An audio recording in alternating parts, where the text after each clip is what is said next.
So this guy... You know what? You're gonna think I made this story up, 'cause it is wild.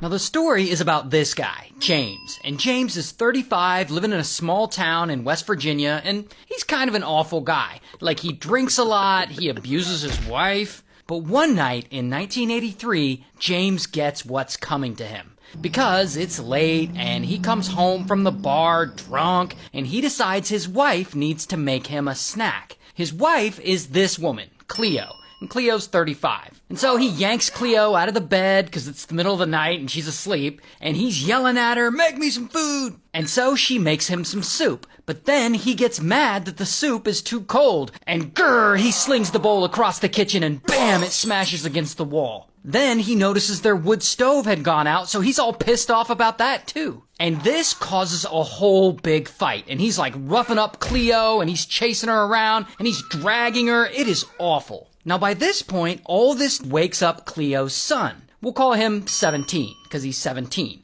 And 17 is James's stepson. And I guess 17 tries to intervene, and this turns into an even bigger fight. And so James ends up roughing him up too. And pretty quickly, James has Cleo and her 3 sons sitting at the kitchen table, and he's berating them, all while holding a huge kitchen knife and shaking it at them. Then he grabs a .22, and he starts waving it around, screaming at them. Now, all this screaming wakes up this woman, Cleo's mom, who we'll call Grandma. And Grandma is 55, and she lives next door. And so she wakes up, and she runs over, and she sees James waving the .22 around, and she eventually tries to grab it from him, and a struggle ensues. But Grandma, she ain't playing around, and she wrestles the .22 away from his drunk ass, and he lunges at her to get it back, and then blam, she shoots him right in the chest. So now James is lying there unalived. And Cleo is like, well, now what are we gonna do? I guess they don't want Grandma to go to prison for murder.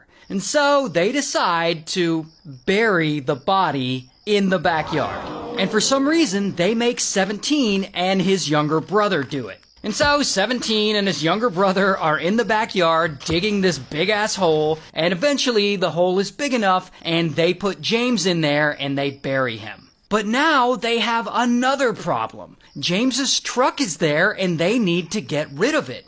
And so they put their heads together and they come up with a plan to drive the truck down to the local river and push it into the water and make it look like James got into a car accident. Now, I don't know how they're going to stage a car accident while James's body is buried in the backyard, but this is their plan.